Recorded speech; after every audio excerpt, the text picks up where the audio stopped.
Hello, I'm Dr. Stephen Hassan with a special live stream. It's January 15th, 2 p.m., 2026. Yes, I wrote The Cult of Trump for Simon and Schuster. And I have a very distinguished guest today because Ann Nelson is a distinguished journalism professor, award-winning writer. I've read her books, multiple books that are excellent and important reads. Shadow Network. I read Red Orchestra, which is about Germany's German resistance against Hitler, and Suzanne's Children, a book I have yet to read. And very importantly, she was featured, and her work was featured in a very important documentary called Bad Faith, which is related to our topic. But Anne has written a very important article for Washington Spectator, which I read, that's very important for understanding the dynamics, the political dynamics of people who are in MAGA, etc. And I'm going to introduce Ann Nelson to come join me. And really, I want to platform you to my audience. I want them to know your work and read you. You're on Substack also, are you not? No, I haven't been writing for Substack. Okay. I tend to write long articles with a lot of research in them, and then I publish them, and then it takes a while for me to find my next subject. So that's how I work.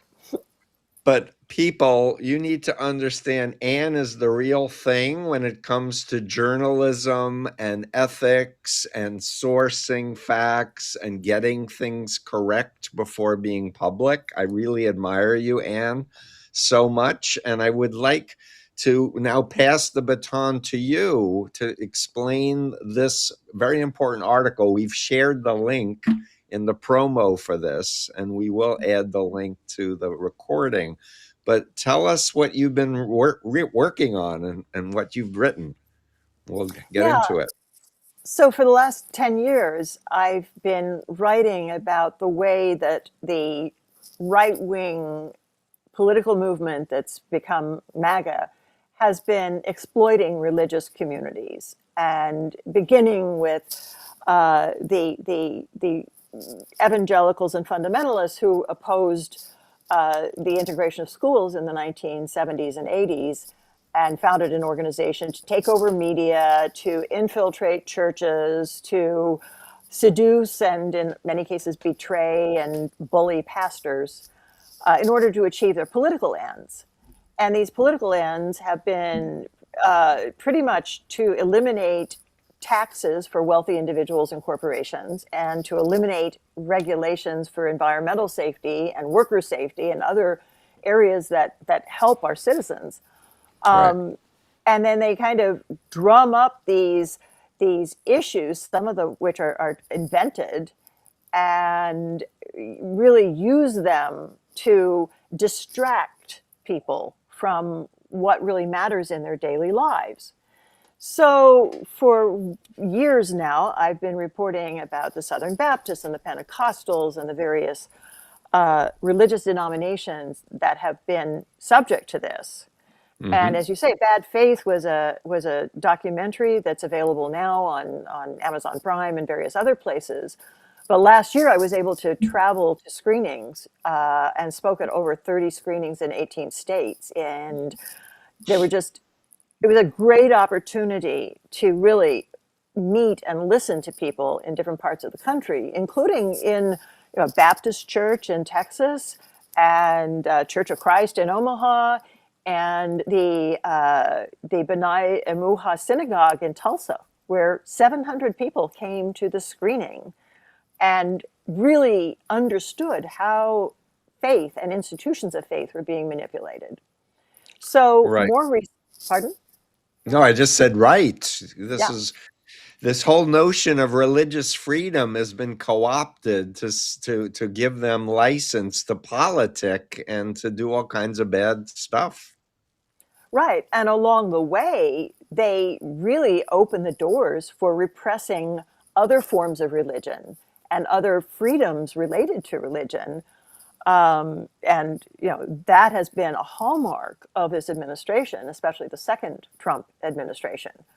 Hmm. So about a month ago, part of my work is to track social media of these organizations and these activist groups. And I saw this mention of 1,000 pastors being flown over to Israel at government expense. And then they were holding up these posters, these certificates that said they were ambassadors for Israel. And I thought that was strange. So I started following it up.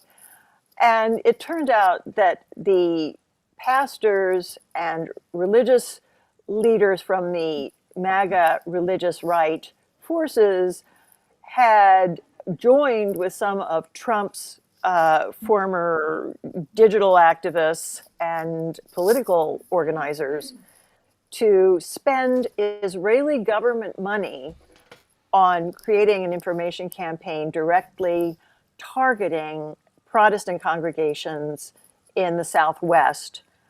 And what it boiled down to was language in their federal filings that said this information will be pro-Israeli and anti-Palestinian, right? Hmm. In so many words, Hmm. which is kind of meets the textbook definition of propaganda. Hmm. Right. Now, we have many legitimate outlets for any kind of propaganda in this country. Anybody can write an op-ed. Anybody can buy an ad. This is not the problem. It's a problem of churchgoers in their religious settings being subjected to propaganda from any government. I don't care whether it's Burundi or Bolivia, Right. unwittingly, and having it be delivered by individuals who appear to be religious representatives who are actually on a foreign government payroll. This is not appropriate. Right.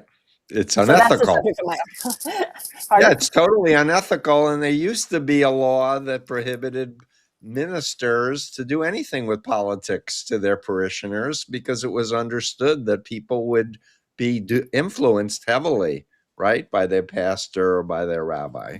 But that got sidestepped. Well, I don't. Yeah, I mean, there was the Johnson Amendment about Oh, right. being involved in direct political campaigns, and this is somewhat different. But I think one thing that sets it apart is the techniques that they're using. So, why a pastor from Texas should call himself an ambassador for a foreign country, right? Any foreign country, Yep. is not appropriate, in my opinion. Secondly, there was, as I continued to dig into the material, I found that there was a plan to geofence these churches so that anybody who went into the church would have their digital device, such as their cell phones, accessed, and that this information would be directed straight into their cell phones. So that was targeting 600 churches and several million churchgoers. Now, there was enough of a pushback on that element that they dropped that part of the plan. But another part of the plan, which I believe is still active, is to have mobile vans with virtual reality headsets where people will go in and have what they call the October 7th experience, which would involve, I believe, extremely traumatic imagery of the terrible violence that Israeli citizens suffered on October 7th. And as we know, anyone who knows anything about psychology, subjecting people to that kind of trauma, especially in a virtual reality setting, is extremely damaging. And So it's the very third, powerful, VR. And most Americans don't ever, they haven't experienced it. A lot of young people do gaming and they get introduced to VR headsets from that. But I literally, Anne, this morning interviewed a man who does VR stuff, and he was telling me about cults that he's encountered using mind control techniques on people and AI avatars, and just you feel like you're in another reality, but it goes right into your, the emotional manipulation part of your brain. And it needs to be regulated, and it isn't. And it's tragic because, I've over the years, because of my play The Guys, I've been involved with fire departments, and my play has been used to raise money for burn centers in hospitals. So I've gotten Mm. to see what they do there. And I remember very clearly going into a burn center in New York City where they showed me a virtual reality experiment where they had children with severe burns, and the virtual reality would take them into an icy Arctic environment with penguins. And it really directly helped alleviate the pain they were experiencing. So it could be used So for you're wonderfully saying, positive things. yes, exactly. You're saying what I've been saying all along with my influence continuum, that something that's powerful, a powerful technology, can be used for good if it's used ethically for good purpose, giving people choices, helping them be more functional, or it can be used to subvert their free will, even program a new pseudo identity, and where they're given phobias, irrational fears, that if they question their pastor or leave that particular organization, they're leaving God, and they're going to be possessed by demons. Yeah. Yeah. So that is another component of the plan, which to me appears that it would be directly traumatizing and would not be very helpful in terms of creating a kind of informed and reasonable reaction to the crisis in the Middle East. And the third element was contracting a former Trump campaign manager, Brad Parscale, to create a social media campaign at the cost of $1.5 million a month, right? And Mhm. using AI to direct and shape and curate it. Now, the problem with this is that the filing for the Federal Agents Regulation Act, FARA, said it was to combat anti-Semitism, which is an extremely important mission for all of Yeah. us. But when Yes. you look at the content, he has samples like videos that say, the media is lying to you, there is no famine in Gaza, right? That's the entire content. Now, how Yeah. that combats anti-Semitism, I do not know, because the word anti-Semitism isn't mentioned. It's simply stating something which has been demonstrably untrue according to all of the other reliable fact-based sources. Yeah, absolutely. And I guess I want to restate for anyone listening to this or who will watch the video, people know that I'm Jewish and that I got recruited into the Moonies, and I came to believe that the Jews failed their mission to follow Jesus, and I had to follow Sun Myung Moon, and I got totally radicalized, and then I got deprogrammed, and I'm like, what the hell? But I have family in Israel. I'm very strongly identified with the Israeli people, but I abhor the Netanyahu administration. My colleagues and friends protest daily in Israel against the extremist government of Netanyahu.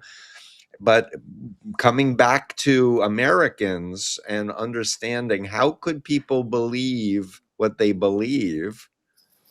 We need to understand this undue influence, and not, and I did want to add, Brad Pascal was in charge in the first administration.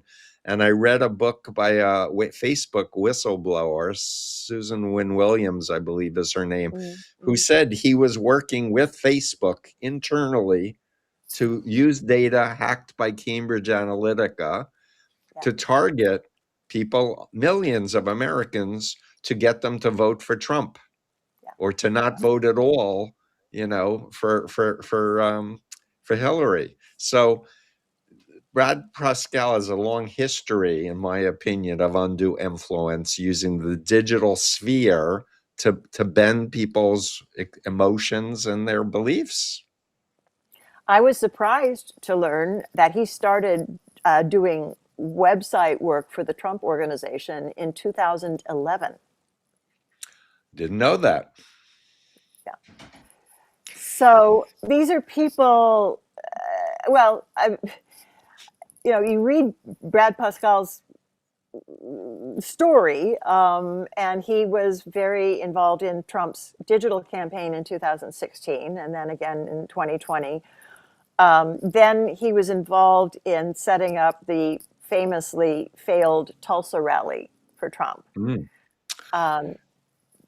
It was in the middle of COVID, and some young people basically signed up to go as kind of phantom attendees. So what was supposed to be a huge rally was a pathetically small rally. There was a lot of anger directed at Pascal. He was fired, or he left his position, shall we say.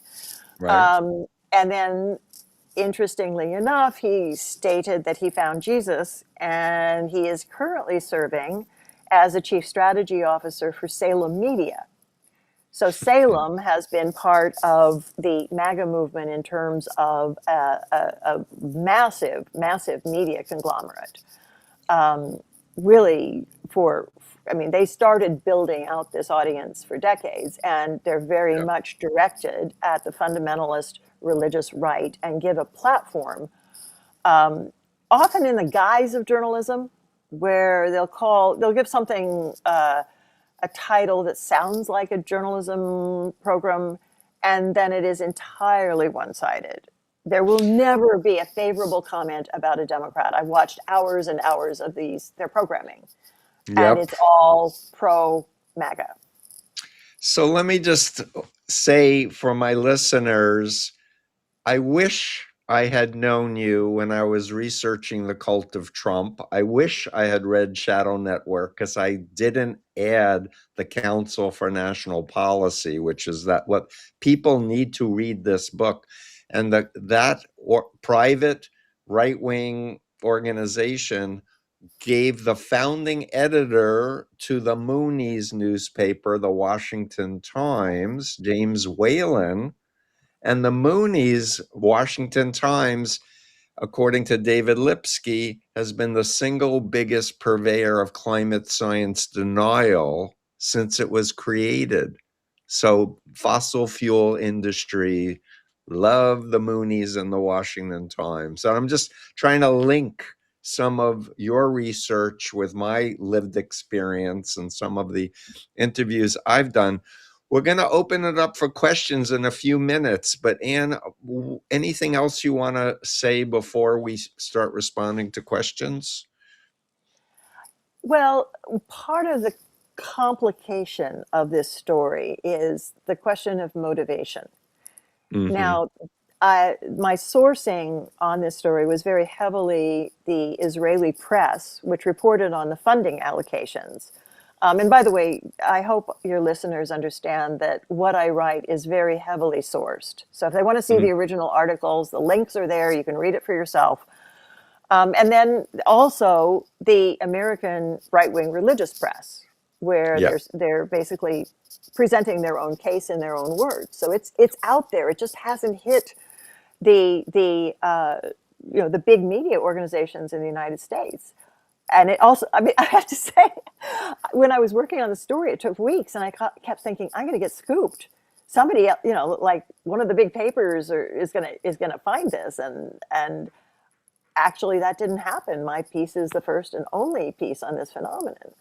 But to go back to the question, the Christian Zionists have this very complicated historical relationship with Israel, and it's not entirely a happy one, because it's tied up in their belief in the book of Revelations and the idea of the apocalypse, where the nation of Israel has to be secured before Armageddon can take place. And there's a great deal of violence that takes place in this belief system, some of which ends badly for the Jews. So, Absolutely. Armageddon, last day, judgment day. And, these people don't believe Jews have a legitimate relationship with the eternal. oh, So for them, they I just have want to use them. I have sat 10 feet away from one of these pastors, listening to him say Judaism is not a legitimate form of belief to his Right, congregation of thousands. right. It's in the book. So yes, I think that it's a very transactional relationship between Netanyahu and these forces, and I just have to think that it's been detrimental both to the evangelicals involved and the Israeli people. And one thing that I've noticed, and I'm aware that you are active too with meeting people and networking, but Christian, like in my opinion, the ones that follow Jesus, the, the ones that are like, my kingdom is not of this world, and it's hard for a rich person to get to the kingdom of heaven type of Christianity, they're speaking out more against these prosperity ministers, this new apostolic reformation where people say they're a prophet or an apostle, and God told them Trump won the 2020 election, and if you believe otherwise, demons are in your mind and you need an exorcism, right? So um, anyway, I just wanted to add that in into this piece. Well, the American religious landscape is incredibly complicated. And in this 10 years of intense study, one thing I've learned is that you can't pigeonhole anybody. Mm, So there are people who think that all evangelicals are conservative. Not true.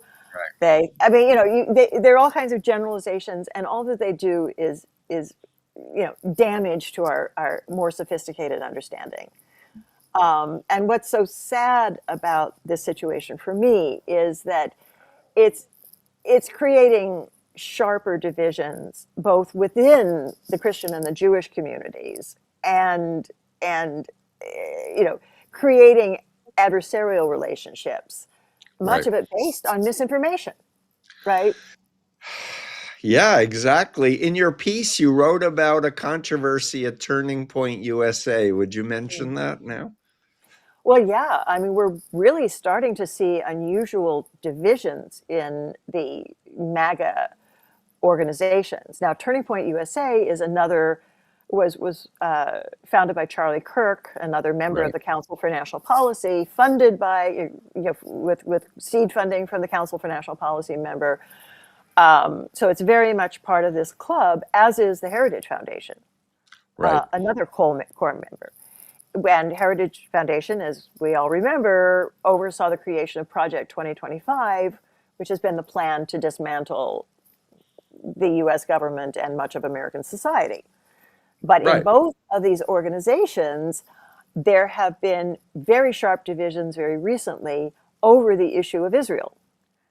And so, in the case of the Heritage Foundation, you had a kind of acceptance of a very virulent anti Semite neo Nazi named Nick Fuentes, Right. and the reluctance of the leadership of the Heritage Foundation to distance themselves from that led to sharp division, and actually now a mass exodus of staff members and board members from the Heritage Foundation, some of whom have gone to Mike Pence's new think tank, which is being set up as a kind of competition.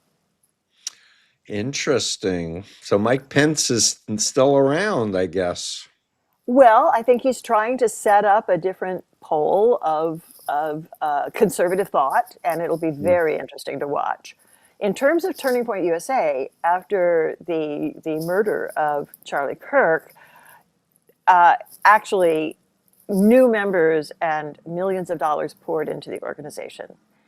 And they held last month something called America Fest in Phoenix, which was a mass event. But even there were very sharp words exchanged between two camps. And one was more or less led by Tucker Carlson, critical of Israel, but also, uh, again, he had been part of the events that were accepting Nick Fuentes and his his positions. Um, Extremism, I would say, but Extremism. There we go. I was trying to measure my words since we're live, uh, and he was going head to head with Ben Shapiro yeah. at this event.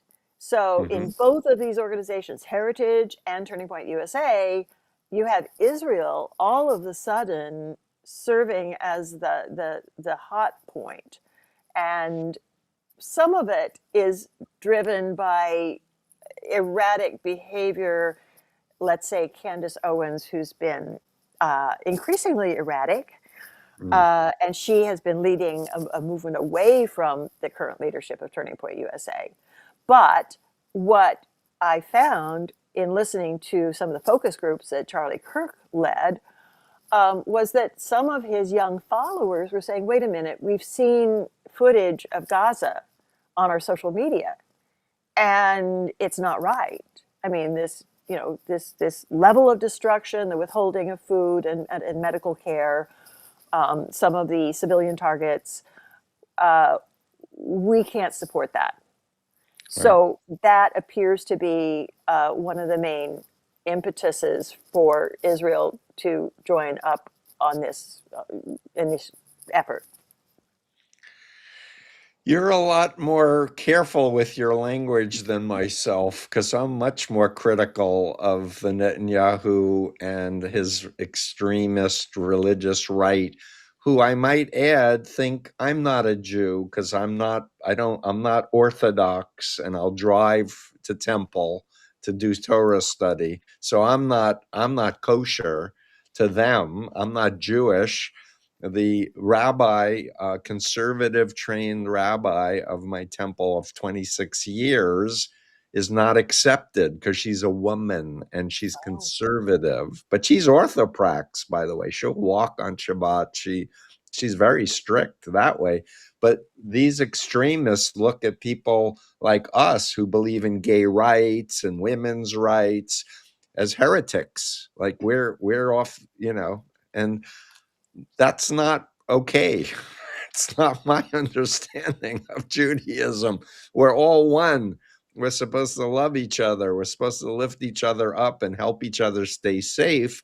And when people are using politics and big bucks to avoid a corruption trial, which I watched a documentary called The Bibi Files.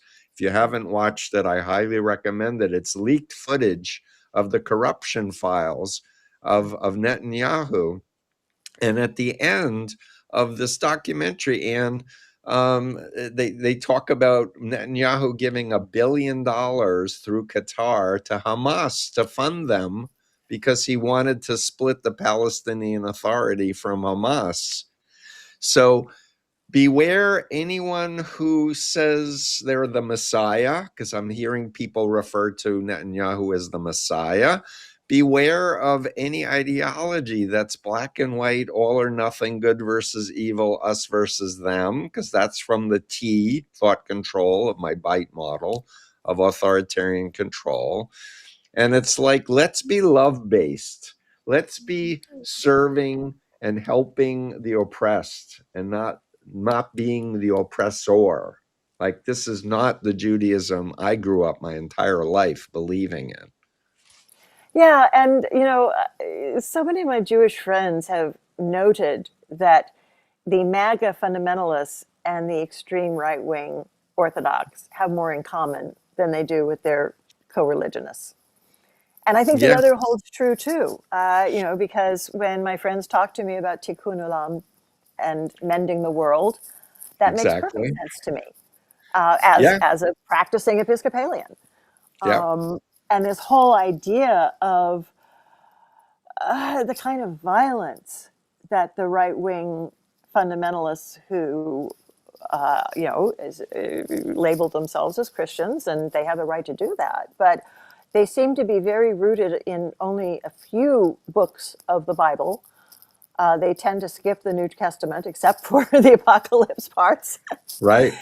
and they love the blood and gore of the Old Testament, which I think we should really get past as a civilization. Yeah, my theologian friends, because I help people get out of cults, so I have to know, New Testament and Torah, etc. They talk about these people doing eisegesis as opposed to exegesis, and Ooh. just for my audience to say, you don't cherry pick verses out of context to prove a point. You have to read it in context and understand the history and understand what Jesus's words supposedly said is considered to be much more important than what Paul said, who came many, many years after Jesus died. He never met Jesus. But so there's a lot to learn and to understand nuances. But the great commandment, if I can say two more sentences, is love God with all your heart, mind, and strength, and love your neighbor as you love yourself. You have to love yourself too, and your neighbor, as well as the divine. This is the great commandment of all the major Abrahamic faiths. Yeah, Forgive well, me I for also, proselytizing.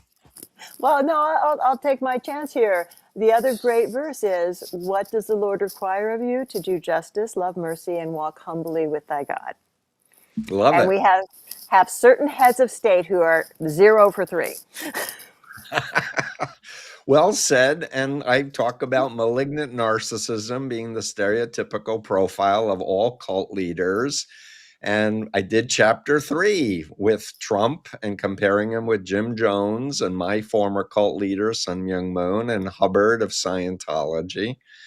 And that's my message, and to all my followers, is like, learn about mind control, learn about healthy influence, learn about unhealthy influence, protect your mind in this digital age from bad actors who are trying to manipulate us emotionally and psychologically.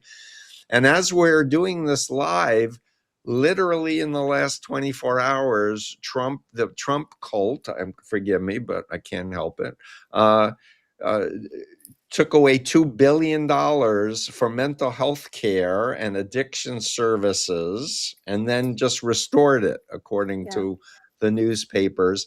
And people are thinking, oh, that was stupid.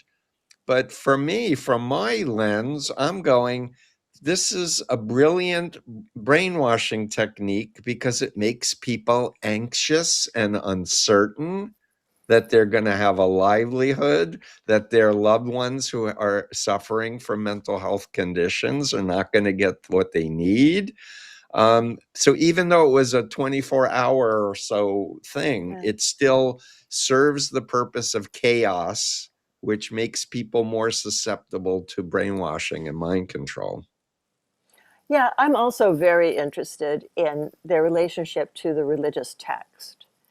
Because in terms of the great Abrahamic religions, Christianity, Judaism, and Islam, these are all texts that were written, between 1,000 and, I don't know, 3,000 years ago, Right. but they were cumulative. So the Bible is many books written in many, many different periods, um, and put between one set of covers. And what I see with a lot of these groups of the religious right is that they don't seem very interested in dealing with the nature of the Bible itself, because naturally, with so many different authors in so many different eras, there are many contradictory passages.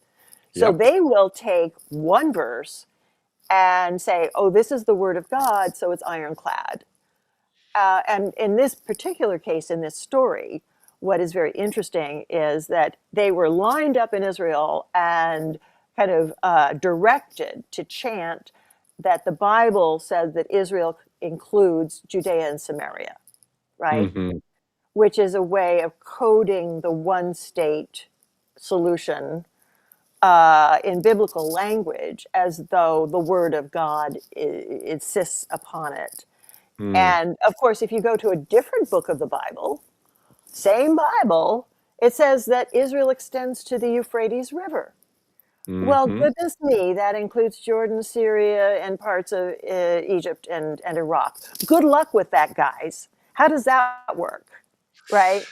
So, if that's the word of God too, then you're going to have to describe what happened in between the two statements and which you're going to go with. And by the way, maybe that's not the yardstick for measuring modern international diplomacy. I love talking with you. I love your brain, your mind, your research, your journalism. I just want to add, Jews don't take the Torah literally, as every word is the word of God. There's many things that are interpreted rabbinically over the centuries, but we don't are not literalists, period. Right. Even the most orthodox know, because the temple was destroyed. We're not killing oxen. There's so much that has evolved. That's why Judaism has survived, as it's evolved. I see my team is now starting to offer some comments, if that's cool with you, Anne. Sure. So I'm going to read. Here in Mexico, in the church school I was in, they would send us to Bible book festivals where British Israeli preachers would tell us defending Israel. It's missing whatever else, but defending Israel is critical, would be my guess. And my Yeah. understanding is it was the British Zionists who were lobbying to give Israel to Jews after the Holocaust, because 6 million were murdered, etc. Did you want to say something? Well, I just want to say that I'm not deeply steeped in this history, but I do know that, you know, in the early 20th century, conflicting agreements were being made between the Right. Zionists and the Palestinians. And we're talking about the period around World War I, Mm-hmm. where the Western powers basically promised the same package to two competing forces. So it was Right. going to end badly in terms, if people want to look it up, you look up the Balfour Agreement. So you had, I believe it was mostly the British and the French who Mm-hmm. created a combustible situation. And then you had the oil interests coming in after that and trying to make sure that they could, seize the interests in the areas that they wanted to exploit. So it's been set up to be combustible, and I I I think that there is a way for these people to live together in peace. And soon after the Second World War, there are many stories of Jewish and Palestinian communities living side by side in harmony. And even before the Second World War, you had these communities working together well. It's when you kind of create these geopolitical tinderboxes that people's daily life blows up. And I will just say that I've taught at several universities for over 20 years, and had both Israeli and Palestinian students that I really adore. And I visited them in Israel and Palestine. And at least these people really just want to live a normal life. They don't have any use for this conflict. Absolutely. And at my temple, we would have Palestinians come and speak. Some Palestinian and Israelis who lost their children coming to speak, talking for a two-state solution and other things like that. We see another question from Focus Lady. How can people practicing religion recognize political tactics to divide and conquer via bringing people from Well, different I faiths think, together in a pathological way? How can we unite for de-escalation? Go ahead. yeah, I think that has and it's a great question. I really appreciate it because it will take individuals who embrace the idea of peace. And I think it's a matter of not demonizing any of the citizens that we're talking about. You're not going to move ahead by demonizing either ordinary Israelis or ordinary Palestinians, because they are human beings and they want what most human beings want. So how you recognize it, I mean, that's why I wrote the article I wrote, to help people see what was being done. So when you see Hmm. something that identifies the manipulation, share it with people, talk to people about it, send the link to people and say, oh, did you know this is happening? And I also think it's very important to have a constructive dialogue with your pastors and your religious leaders, and realize that in many cases they are really under considerable pressure to follow the party line, whether they want to or not. And in recent years, I've had the privilege of meeting people from the American Values Coalition, which is working with pastors who Hmm. just want their churches to be churches and not political organs. American Values Coalition. Yes, you mentioned them to me, and I really want to research this organization. It sounds wonderful and important. They want the right for their churches to be nonpartisan. And in Mm. fact, one thing that was very interesting to me in writing the article on Israel were the conservative evangelical pastors who just said, we don't want any part of this. This is not why we became a pastor. We became a pastor to talk about our faith. Right. Wonderful. And to the extent that there are conflicts in the world, uh, we're not political actors, and we want to sympathize with the suffering. And certainly, in the Middle East, you have suffering on all sides. Now, what we have in this moment is this incredible suffering that you have in Ukraine with this Hmm. indefensible aggression from Russia. And how are we dealing with it? We're told that we're supposed to invade Greenland, a NATO ally which has never lifted a finger against us. And all of a sudden, everybody has to scurry around and come up with reasons not to do something that is disastrous and absurd. So Hmm. we're just getting gaslit and played on every front. Yep, indeed. So one of our listeners is recommending a book. I'm not familiar with it, but I have just been introduced to a scholar, a PhD, who has a book that's forthcoming in April called American Dominion. Carrie Laudner, I believe is her name.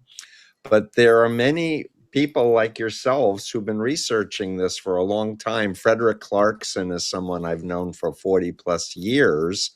And I depend on Fred a lot on my education because he knows so much and has been researching and such. But are there any other groups that we want to put my listeners put on their radar besides seeing your documentary, Bad Faith, and your books? Are there any other groups you want to direct Well, people to as good ones? yeah, I'd love to give a shout out to a new project which is combating misinformation, and it's called Get Real News. And it's a very simple concept. It's taking fact based journalism Mm-hmm. and giving it the stories to social media influencers, and then delivering it in short YouTube and Instagram videos into news deserts where the newspapers have died off and people are just being subjected to a lot of misinformation on their social media. So the founder of it is Heidi Prisbilla, who is a very prominent reporter for NBC and Politico. And she has Mm-hmm. really thrown herself into this project. And it's very important, and it deserves any kind of support people can offer, whether it's just following it or making some kind of contribution. So it's Get Yeah. Real News. And it's getrealnews.org. And I'm hoping to interview Heidi for my Yeah. podcast if she'll consent to it. That's awesome. Another comment, what about the states that are supposedly having Turning Point come into the school system? Want to talk at all about the school systems? Well, yeah, I think it's incredibly dangerous. And Turning Point USA, I write about it in Shadow Network. They started out on college campuses, and they kind of had this profile of being kind of provocative, and they would kind of set up tables to go after assistant professors and graduate teaching assistants and organize demonstrations and just insult people who that they felt were too liberal. But Hmm. again, they're a core organization for the Council for National Policy and worked with the Leadership Institute, which is Hmm. the training arm for the Council for National Policy. One of the things they did was set up something called the Professor Watch List, Hmm. where they would dox faculty members that they didn't agree with. Now, one professor was a female economics professor who wanted her students to read books by female economists. That was not acceptable to them. They had a disproportionate number of non-white professors that they attacked on this professor watch list. It was a joint project between the Leadership Institute and Turning Point USA. And then Turning Point USA started branching out to high schools, and then they decided to turn it into a new branch called Turning Point Faith that was directly enlisting churches. And in these churches, they would ascend to the pulpit and announce that it was a sin to vote for a Democrat. It was a Hmm. religious sin to vote for a Democrat. Um, and so one of my other Washington Spectator pieces, which people might be interested in, was about a tent revival meeting that they ran in 7 swing states in the last Hmm. presidential elections, where Hmm. Turning Point USA was a co-sponsor, and they were going in. They wanted to target 500 churches in Michigan alone. So again, everything in this rally was supposed to be religious, and there was religious heavy metal rock, which was difficult to endure.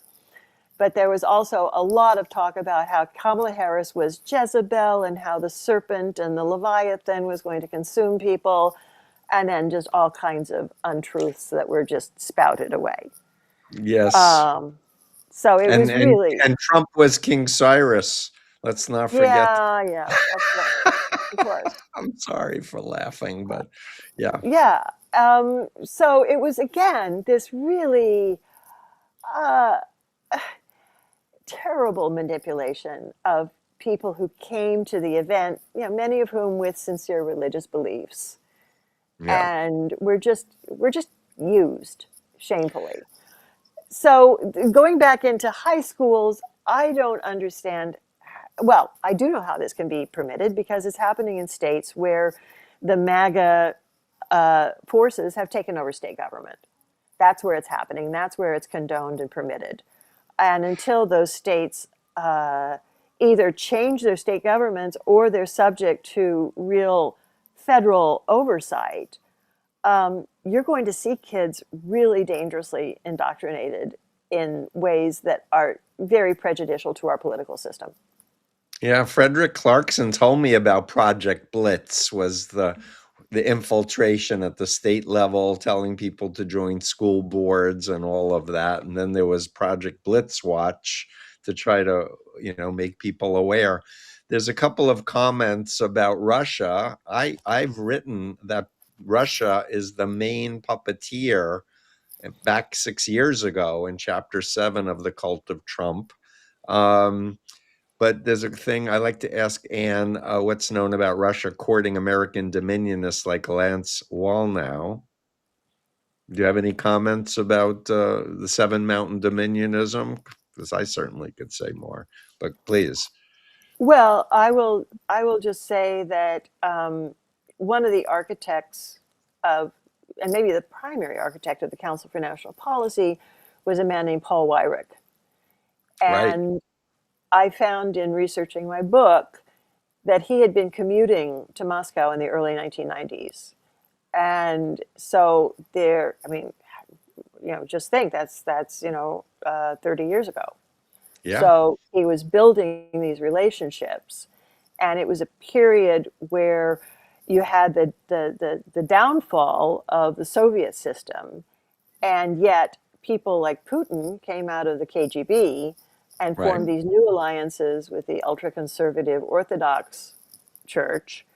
Right. And why we're connected to that, as did some of the other instrumental architects of this movement. Now, I also feel, and I have not researched this deeply, but you see very strong ties between various US fossil fuel companies and the oil industry in Russia. And I always say to people, yeah, you can look at the religious elements, but ultimately follow the money. Follow the money. Yep. Follow the money, because that's where the big bucks are. And what happens with that is that they lock us into a longer and longer period of dependency on fossil fuels, to the enormous detriment of the planet, the environment, public health. It is totally counterintuitive with the technology we have for energy now. And yet that's where they want us, until they squeeze every last penny out of the contamination of our planet. So that's how it's working. And they use people and their religious impulses to carry the can. Yeah, so let me just say, a lot of people don't realize plastics comes from the petroleum industry, and we know Mm, there's nanoplastic pollution everywhere. But I also want to comment, another colleague of mine, Dave Troy, has mm. talked about Project Russia, and how there was a very deliberate courting of the Christian right in the United States, and infiltration into NRA, etc. Because Putin wants white people who are anti-gay, and he co-opted the Russian Orthodox Church for his own purpose, etc. And he had a lot of money, and used that as leverage. Dave Um, Troy has done phenomenal work on this subject. Yeah. Yeah, he really has. America 2, number 2 dot news is his blog. He has a podcast I highly recommend. And we hear, seeing another question about homeschool movement, have to mention Catherine Stewart's books on Yes. the homeschooling, etc. I interviewed an ex-member of a homeschooling thing. But did you want to talk at all about, is your book talking about the Christian homeschooling network or anything like that? Yeah, Catherine Stewart is really, she literally wrote the book on Project Blitz and the whole attempt to use elementary schools as a vector for this information control, I would call it. Right. Yeah. Now, the thing about homeschooling, and she's much more of an expert than I am, but in public schools, there's certainly oversight over the materials and the teaching materials and what is taught in these schools. Homeschooling, no, there's very little oversight, if any. So the people, there are various organizations that create educational materials, and I know that this has been a big, big priority for the religious right, to create educational materials not just for their religious schools, but their adherents who are doing homeschooling. So we don't know what these kids are learning, Right. and I think that in Not general, history, it's not science, it's not encouraging women's rights, or gay rights, well, or any. sometimes it is. We just don't know, Oh, right? I think It the can be. religious right is pretty biased to that way. I'm making an assumption, I No, confess. no, but I'm just saying homeschooling and religious schools in general. My point is that we really don't know what that content is, and I think in a period where our society is so prone to violence and so vulnerable to translating hate speech into physical violence, Yeah. it's an area that we should really be concerned about. Yeah, but I'll just say, homeschooling that I'm aware of, there are legitimate curriculum, but it's not religious oriented. It's designed for people who don't do well in a public setting, for disabilities and other issues like that. So I don't want to diss all of homeschooling, but we're talking now about indoctrinating young people. And I believe, as a mental health professional, good parenting is raising children to become adults who think for themselves, and not to raise children to be clones of you and be in your organization and be obedient and get beaten with a rod or a paddle or whatever. Yeah, and I do hope that when we emerge from this period of nightmare, we can go back and really figure out how to reinforce public education in this country, because our democracy really has depended on it as a pillar of society. And the countries that have the greatest ratings for happiness and success and prosperity are the ones that have invested the most heavily in public schools. It's our future, our children, is education. A shout out for icivics.org to teach civics. And keepourrepublic.org, a bipartisan organization that's trying to bring people together to come up with a concrete plan for how to counter this authoritarian coup that's been leveled at us. And you're so special. I'm very grateful you've made this time. I hope real big media interviews you on this work as a result of this. That would give me a lot of gratification that I could help get your message out, because it's so vital for I mean, it's outstanding. Thank you so much. Final words are yours. Well, just to thank you, Stephen, for the incredible work you've been doing for so long. Mm, But also, one thing I learned from writing about the anti-Nazi resistance in Germany was that, certainly they could not depend on big media, and they could not depend on winning over a vast majority of Germans. It just wasn't possible. And I mhm. think that the period ahead of us, moving, especially through the next, 6 months, will depend on, whoever's listening to this podcast, whoever is informed and tuned in enough to see what's going on, figuring out what their individual action can be. And maybe it's sharing a program like this. Maybe it's sending links around. Maybe it's just talking to people in whatever social setting they find themselves in a way that's sympathetic and engaging, not confrontational or insulting, Right. but just helping the people around them understand that we really are in this together, and that there is a way out of this, but it will depend on everybody's efforts. Yeah, beautiful.